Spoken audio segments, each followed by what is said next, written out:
A blessed Friday morning po sa bawat isa. Good morning, good morning, good morning. Mapagpalang umaga po sa ating lahat. Kahit makulimlim sa labas at dahil tag-ulan na, tayo ay punong-puno pa rin ng sunshine mula sa ating Panginoong Diyos. Nagpapasalamat tayo sa ating Panginoong Diyos sa pagkakataon na muli tayo ay gaganap nitong ating Seeking God in the Morning, ang ating morning devotion. At nandito na tayo sa last day ng ating first week nitong June ng topic natin, na the leadership in action. At tulad pa rin ng dati, bago tayo magsimula sa ating gawain, iniimbitahan ko po ang bawat isa na yumuko at manalangin. Panginoon naming Diyos na makapangyarihan sa lahat, maraming salamat po ulit sa umagang ito. Nakaloob mo sa bawat isa sa amin, sa panibagong kalakasan na taglay namin, at sa pagkakataon na muli kami ay makapagbulay-bulay sa iyong banal na salita. Kasiyahan mo po nawa kami ng iyong banal na spirito. Tulungan mo, Ama, na ang lahat ng aming mapapakinggan na iyong salita, mapagbubulay-bulayan ay patuloy na tumanim sa aming puso't isipan at patuloy na ikatibay ng aming pananampalataya.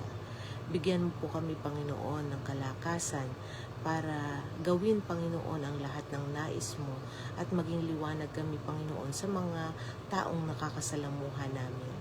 Gayon din naman, patuloy namin hinihiling ang iyong pag-iingat sa mga mahal namin sa buhay na malayo sa aming piling sa mga oras na ito. At gayon din, Panginoon, sa mga anak mo na tumaraan sa mga pagkakasakit at mga pagsubok sa buhay. Patuloy namin hinihiling ang iyong mapagpalang haplos at ang iyong pagpapagaling, Panginoon, sa kanilang mga karamdaman, at tulungan mo rin sila, Panginoon, kung sila man ay may pinagdaraanan sa kanilang buhay. Ama, naalala namin ang kabutihan mo at pinagpapasalamat namin, Panginoon, ang lahat ng mga pagpapala mo. Lalo't higit, Panginoon, ang iyong magandang kasagutan sa pinanalangin namin, Panginoon, itong mga nakaraan na 2 araw, Panginoon, ang paggaling ng Papa ni Sis Maria. Nagpapasalamat kami, Panginoon, sa magandang resulta ng kanyang biopsy, Panginoon, na ito ay hindi cancerous. Gayon din sa kanyang kapatid, Panginoon. Patuloy kaming humihiling ng iyong gabay at iyong pagpapala at patuloy o lubusang pagpapagaling sa kanyang mga mahal sa buhay na may mga karamdaman. Gayon din, Ama, patuloy din namin hinihiling ang iyong gabay sa gawain na ito. Pagpalain mo po, Panginoon, ang aming gawain na ito. Gabayan mo po ako na maibahagi ko po ang iyong mga salita ng tama at may karunungan. Gayon din, Ama, linisin mo po ang aming puso't isipan at lagi mo po nawa kaming gawing karapat-dapat sa iyong banal na harapan. At ang lahat ng ito'y dalangin namin sa matamis na pangalan ni Jesus. Amen. Amen. A blessed morning kay Ading Shirley at sa lahat ng mga kasama mo sa iyong tahanan. Good morning sa iyo. At sa ating sa mga manunood din ng replay ng live na ito. Today, bago tayo magpatuloy dito sa ating last day ng week na ito, yung topic natin, para ngayong Friday, i-recap muna natin yung ating pinag-aralan kahapon sa ating pang day 5, natutunan natin ang kahalagahan ng pagiging the resting leader, yung pagpapahinga, yung kailangan natin, na tayo ay merong oras para mag-recharge, magpahinga sa presensya ng ating Panginoong Diyos. So, nakita natin ang isang pagod na pinuno ay mapanganib, at ang tunay na lakas sa paggabay sa iba ay nangangailangan ng isang marubdob, talagang malalim, Ibig sabihin, talagang matindi, na paggugol ng oras at kapahingahan, na ibibigay, na ibinibigay natin sa presensya ng ating Panginoong Diyos. Ayan, so sa simulan nitong araw na ito, muli, a blessed morning po sa ating lahat, o sa Tagalog, isang mapagpalang umaga, sa ating lahat. Bago tayo maging epektibo, maging epektibo na tagapagpatupad ng mga desisyon o sa ating pamumuno sa ating mga nasasakupan, may isang mabigat na prinsipyo, ang kaharian ng ating Panginoong Diyos na dapat nating maunawaan. Ano itong prinsipyo na ito? Ito ay ang pagsuko sa otoridad. Ayan. O paano ba tayo nagiging tapat na pinuno sa pamamagitan ng pagiging tapat na tagasunod? Ayan. Siyempre, no, kailangan maging tapat tayong tagasunod bago tayo maging tapat na pinuno. Pero alamin natin maigi kung ano itong patungkol na ito at lalo't higit kung ano ang sinasabi ng banal na kasulatan tungkol dito. Ang ating Bible verse na pagbabatayan, no? Pero una pala sa lahat, no, banggitin ko muna yung title nitong ating topic ngayon, no, dito sa ating pang day 6 na topic natin, which is handling authority o ang pagsunod bago pamumuno, bago ang pamumuno.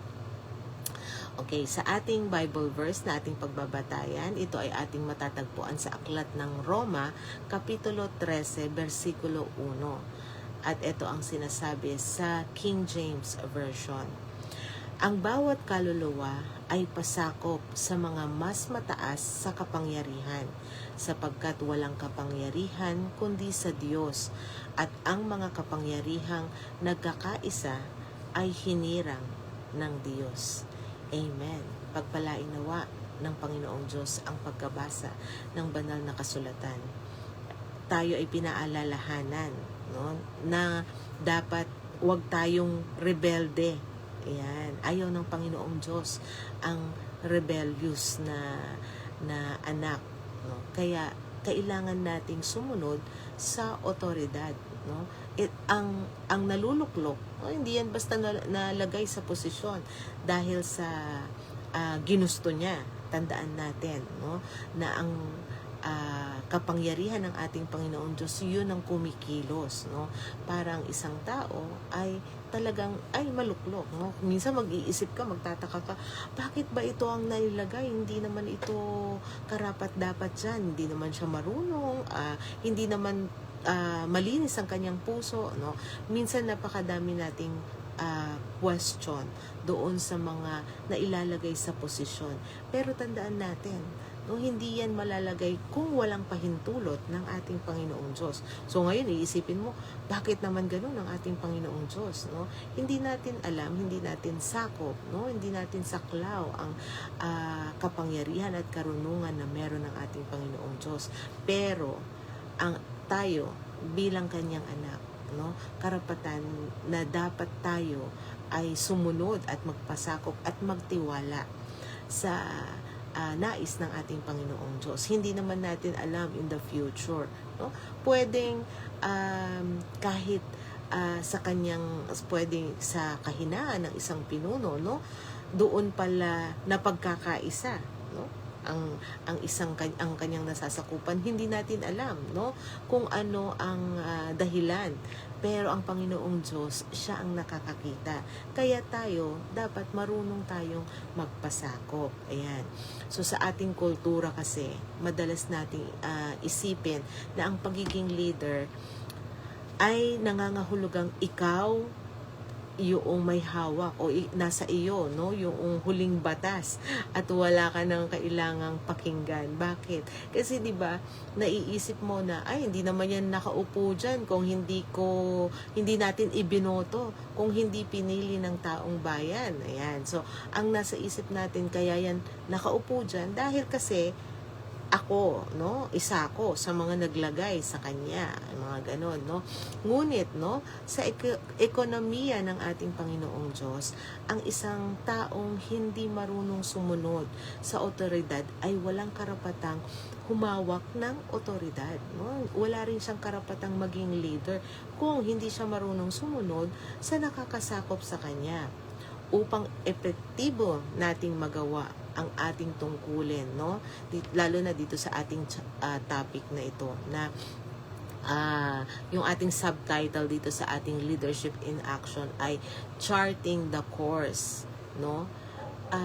itong pag-charting the course at paglalayag no ng direction yung alam nyo sa sa to sa mga nasa barko to yun no meron kasi sinusundan no kahit kung titignan mo napakalawak ng dagat no pero ang totoo niyan meron silang ruta dyan o meron silang daanan dyan na kailangan nilang sundan. So ito yung sinasabi nating charting the course no at maglayag na maglatag no kailangan meron kang tamang direksyon o pagpaplano no kailangan muna nating tiyakin ng ating sariling buhay ay ganap na nakasailalim sa pamamahala syempre ng ating Panginoong Diyos.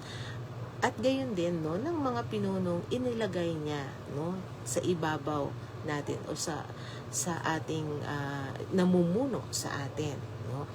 So naalala mo ba? Ayan, naalala niyo ba yung Romanong kapitan no sa Matthew 8 no yung centurion no sinabi niya kay Jesus na kaya niyang mag-utos sa kanyang mga kawal dahil siya mismo ay isang taong nasa ilalim ng kapangyarihan. So kinikilala niya no ang kapangyarihan na nangunguna sa kanya at kinikilala niya no na may Panginoong Diyos no na nakakasakop sa lahat. So alam niya no ang lakas ng kanyang otoridad ay nanggagaling sa kanyang pagsunod sa mas mataas sa kanya. So ang isang godly leader ay hindi rebelde no kung ikaw ay isang kabataan na nagpapasakop sa iyong mga magulang yan kung ikaw ay isang manggagawa no na nagpapasakop sa iyong boss ayan at sa lahat no ng mga tao no lahat ng mga tao no tayong lahat no ay dapat magpasakop sa ating Panginoong Diyos. Kapag marunong tayong sumunod, nagkakaroon ng proteksyon at basbas ang mga desisyon na ipinapatupad natin para sa mga taong umaasa o nasasakupan din natin. Ayan, napakagandang day 6 topic ito, no? At paalala sa bawat isa sa atin. Siyempre, meron tayong in-action challenge dito. Alignment the check. The alignment the check. So, isipin mo, no? Ang iyong mga pinamumunuan sa bahay ngayon. So, sino yung mga pinamumunuan mo no sa bahay, sa buhay, no? Sa buhay mo ngayon, sa trabaho, sa paaralan o sa community, sino ba yung mga pinamumunuan mo ngayon, no?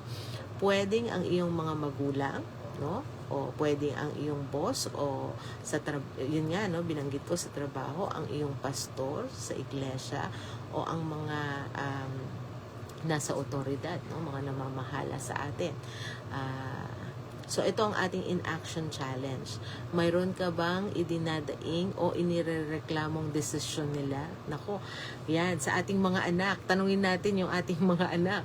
Meron ka bang idinadaing o inirereklamo na desisyon ng iyong mga magulang? Yan. So, ngayong araw, piliin mong magpasakop ng may malinis na puso. At siyempre ipagdasal, no? Ipagdasal natin yung ating mga namumuno sa halip na magreklamo, gumawa ng isang konkretong hakbang ng paggalang sa kanila ngayon. Ayan, napakagandang challenge. Alam mo, dapat itong in-action challenge na to, no? Lagi nating pinapractice kasi pagka nanonood ka ngayon no sa nangyayari sa gobyerno, sa Senado, no, minsan naiisip mo no na bakit kaya nagkakagulo, no? Nagpapasakop ba ang bawat isa sa batas? Ayan. Sila na gumagawa ng batas, no? Nagpapasakop din ba sila sa mga batas na ito o binabaliko din nila pagka hindi na akma no sa kanilang kagustuhan? So mali yun, di ba? Kaya minsan pagka nakikita natin parang gusto rin nating maging rebelde pero hindi yun ang gusto ng Panginoong Diyos. Tandaan natin na sa ating lahat may nakakasakop. At yan ang ating Panginoong Diyos. So, kailangan nating paigtingin yung ating pananampalataya. No? Magtiwala tayo sa ating Panginoong Diyos. Ayan. So, dito, no, napakagandang paalala sa atin dito sa ating Day 6 topic. Natutunan natin ang tungkulin ng handling the authority. Ayan, o pagpapasakop, no, sa ating otoridad. Naunawaan natin na ang tunay na otoridad sa pamumuno ay ibinibigay lamang sa mga taong marunong magpasakop ng may pagpapakumbaba, no? May pagpapakumbaba sa mas mataas na kapangyarihang inilagay ng Panginoong Diyos. Ayan. So, amen. Amen. Dahil dalawang topic tayo, no, ngayon. So, narito, no? Let's dive in para sa ating second topic, no? So, yung ating panghuling araw, itong ating linggo, no? So, dito sa buong week natin na ito, napag-usapan natin yung puso, no? Yung mapagpakumbabang puso, napakamahalaga, no? Sa isang leader, ang meron siyang mabuti, malinis na puso at may mapagpakumbabang puso, no? At syempre sa pananalita, no, lilitaw yan kung tayo ay may mabuti at malinis na puso, mapagpakumbabang puso. Gayon din sa ating pananalita kung gaano kahalaga, no, yung ating pananalita at syempre yung ating motibo, no? Bakit ba natin gustong mamuno, no? Ano ba yung motibo natin? So, napakahalaga nito, no? Yung suriin natin yung ating puso sa ating paglilid. At syempre, kahapon, no, yung pahinga. Ayun, napakahalaga nung pahinga, no, na kailangan natin dapat na nare-recharge din tayo, hindi tayo nadadala sa stress dahil ang stress ay nagreresulta, no, sa pagkakaroon natin ng maling desisyon. Ang leader, no, dapat ay nakakapagdesisyon ng tama para sa kanyang nasasakupan. So ngayon dito kanina, no, yung otoridad, no, ng isang pamumuno, no, yung syempre dapat marunong kang sumunod sa nakakasakop sa iyo bago ka maging magaling na pinuno. So ngayong araw ng linggo, no, itong araw na to, itong buong week na to, no, ang dami nating natutunan, no? At bago natin harapin yung panibagong bukas o yung mga susunod na naman natin ng mga topic, oras na para mag-reflect at i-align ang ating pananaw sa ating Master Gardener, sa ating Panginoong Diyos, sa ating Panginoong Jesus. Ayan. So, dito sa ating Day 7, no, weekend reflection, no, Sabbath, weekend reflection and Sabbath heart, no, ang pusong nakatitig sa ating Panginoong Diyos. Ayan. At meron din tayong Bible verse na ating pagbabatayan dito. Ito ay matatagpuan naman natin sa Aklat ng Awit, Kapitulo 46, versikulo 10. Ayan. Or Awit 46, Awit chapter 46, verse 10. Ayan. At ito ang sinasabi sa Tagalog, no? Magsitahimik kayo at kilalanin ninyo na ako ang Diyos. Ako'y mabubunyi sa gitna ng mga bansa. Ako'y mabubuhay sa lupa. Amen. Napakaganda, no, na salita ng ating Panginoong Diyos. At ito ay sulat, no, ni Haring David. Ayan. At pagpalain nawa ng Panginoong Diyos ang pagkabasa ng banal na kasulatan. Ayan. So, again, no, sa bawat isa sa atin, congratulations na nakatapos tayo nitong itong week na to, no, kasi today is the last day para dito sa ating week 1, no, nitong topic natin ng ating panibagong 28-day journey. So, sa nakaraang 6 na araw, hinarap natin ang napakaraming hamon kung paano maging isang epektibong pinuno na may malinaw na layunin o goals, no? Ngunit, sa huling araw na ito ng linggo, ang pinakamahalagang desisyon na maaari nating gawin bilang mga epektibong leader o namumuno ay ang utos o talata, no, ang utos o talata, no, na binasa natin kanina. Ano 'yon? Magsitahimik kayo. Yan. Napakahalaga, no? Magsitahimik kayo. 'Di ba minsan, no, sa isip natin, no, ang pinuno dapat laging nagsasalita, dapat laging nangunguna. Pero dito, no, sa ating topic, no, ng day 7, no, kailangan nating practicein yung pagiging tahimik, no? Sa original, no, nakahulugan ang salitang ito ay nangangahulugang bitawan mo ang iyong hawak o let go and relax. Ayan. Bilang mga leader, sanay tayong laging may control. Ayan. Leader din ako sa aking tahanan. Ayan. At syempre sa komunidad na nasasakupan ko, no, sa church, sa mga bata, ayan, leader din ako. At kayo rin, syempre, meron din kayong bagay, no, na kayo ay naatasang manguna. So, lagi tayo, no, na merong hawak na plano o iniisip natin lagi, no, kung ano yung susunod nating step, anong mangyayari, anong gagawin natin. At laging meron tayong ipinatutupad, no, sa ating mga anak, desisyon sa tahanan, no, anong uulamin, anong kakainin, yung mga ganyan, ano yung mga do's and don'ts, o dapat 9 o'clock bedtime na, mga ganon, no. So, ako hindi ko natutupad yun. pero tayo bilang tagatupad, kailangan pilitin natin, no, na yung pinapatupad natin, nagagawa rin natin, no, nakikita rin sa atin. Pero, no, ngunit, no, may sandaling kailangan nating bitawan yung ating manibela o yung ating pangunguna pagdadrive, no, at kilalanin ang Diyos ang tunay na may hawak ng takbo ng kasaysayan, no? Kasaysayan ng ating buhay, ng ating pamilya, ng ating ministry. Yan. So, ang isang pinuno na may Sabbath heart ay kampante dahil alam niyang dahil sa kanyang sariling galing, no? Dahil hindi sa kanya, correction please. Ayan. Hindi, no? Dahil alam niyang hindi sa kanyang sariling galing nakasalalay ang tagumpay, kundi sa kapangyarihan ng Panginoon na siyang mabubunyi sa lupa. Ayan.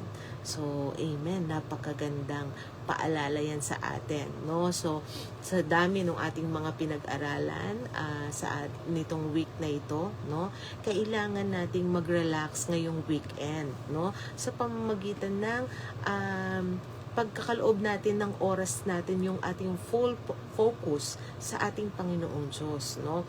So, bitawan muna natin at ipagkatiwala natin ang lahat ng pamumuno, no, sa ating Panginoong Diyos. Basta tayo ay maglaan ng oras, no, ng ating time na i-focus natin ang ating sarili, no, sa salita ng ating Panginoong Diyos. Ayan. So, ito ang ating in-action challenge para naman dito, no? The gratitude and vision audit. Yan.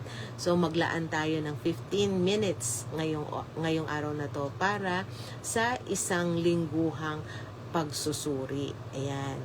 Ano yung gagawin natin na yan, no? Para sa 15 minutes na yan. Kumuha ng isang papel o notebook at isulat ang 3 bagay na pinasasalamatan mo sa mga nangyari sa iyong pamumuno ngayong linggo na ito, no? Pagkatapos isulat mo rin, no, yung mga goals mo para sa susunod na linggo at ipagkatiwala ito, no, ng buo sa ating Panginoong Diyos, no, at pagkaroon tayo ng payapang puso dahil ito ay pinagkatiwala natin sa Kanya. Ayan, so napakaganda na in-action challenge natin, no, etong araw na ito, no, masarap na mag-reflect, ano, ng mga bagay na pinapasalamatan natin, no, na nangyari sa atin, sa ating paglilid, no, napasunod ba natin yung ating mga anak, sumunod ba sila sa mga utos natin. Ito yung mga bagay na dapat nating ipagpasalamat, no, sa ating Panginoong Diyos. Ano yung mga bagay na nasunod nila. At syempre, ano yung mga next step natin o goal natin, no? Para ma-achieve natin itong magandang pamumuno, no? Sa ating tahanan, sa ating trabaho, no? Sa ating community. Ayan. So, napakaganda. Ayan. Etong araw na ito, dahil meron tayong dalawang topic, no? Magkaroon tayo nitong combined conclusion, no? Yung pagsunod, no? At ang katahimikan ng pamumuno. Ayan. Etong dalawang to, no? Na natapos natin, natapos natin dito sa ating topic, no? Nitong week na to, ang title ng week natin na ito is The Heart of the Leader. So, napakaganda, no? Na pagdugtungin natin itong day 6 at saka day 7 upang tayo ay makapamuno, no? Ng may kaligtasan at, para tayo ay makapamuno ng may basbas, no, ng ating Panginoong Diyos at kaligtasan. Syempre, kailangan nating matutunang magpasakop sa authority. Yan.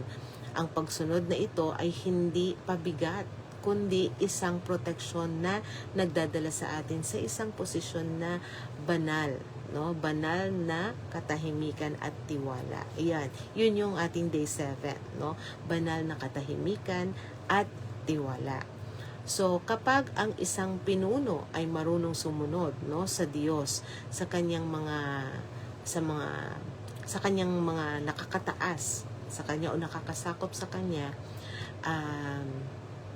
sa Diyos at saka sa mga namumuno sa kanya, no, marunong siyang sumunod, hindi siya mapupuno ng stress o takot o yung takot na pwede siyang mabigo dahil alam niya hindi siya nag-iisa sa laban. Alam niya kasama niya ang Panginoong Diyos, 'di ba? Kung tayo ay sumusunod, no, sa mga nakakasakop sa atin, alam natin na ito ay ating ginagawa dahil ito ay gusto ng ating Panginoong Diyos, no? Gusto niya na tayo ay hindi rebellious, no?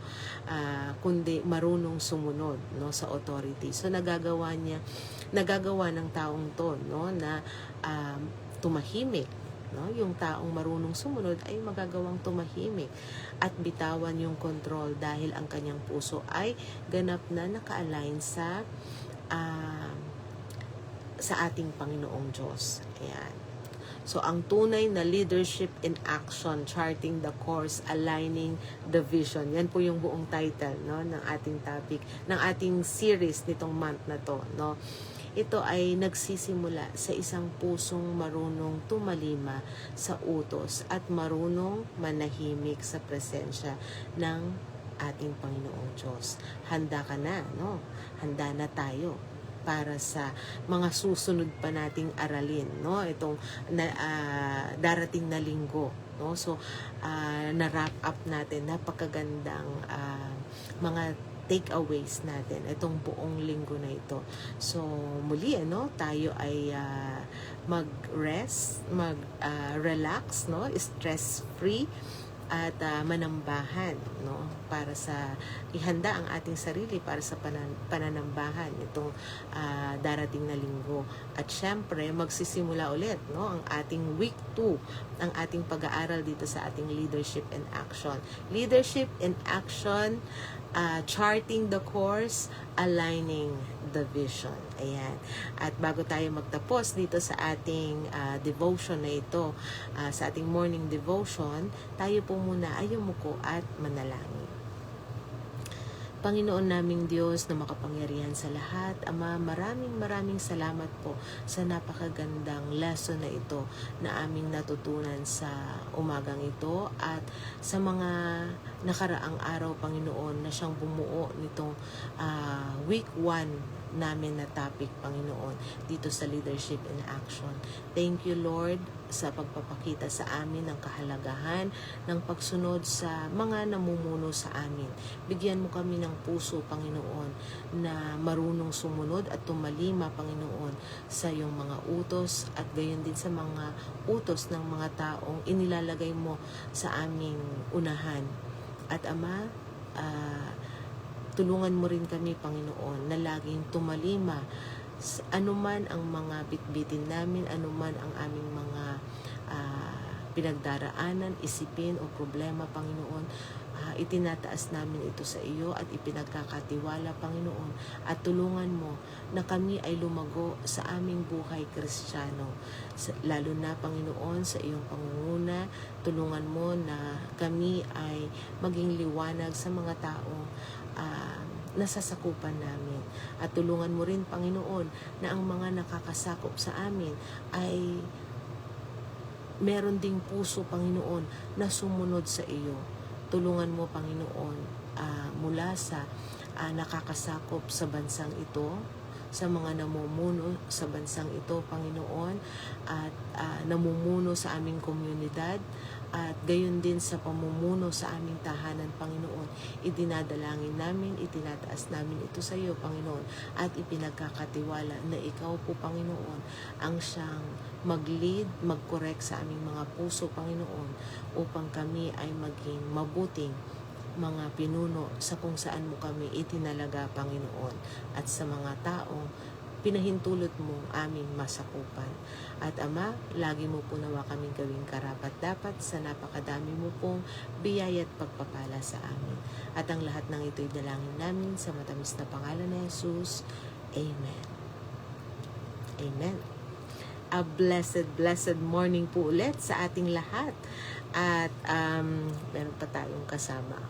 Ayun, hindi ko rin siya nakikita. So, a blessed morning sa ating lahat. At antabayanan natin, no, yung ating evening devotion later. At see you again, no, next week sa Monday. And happy weekends to everyone. To God be all the glory. Take care and God bless.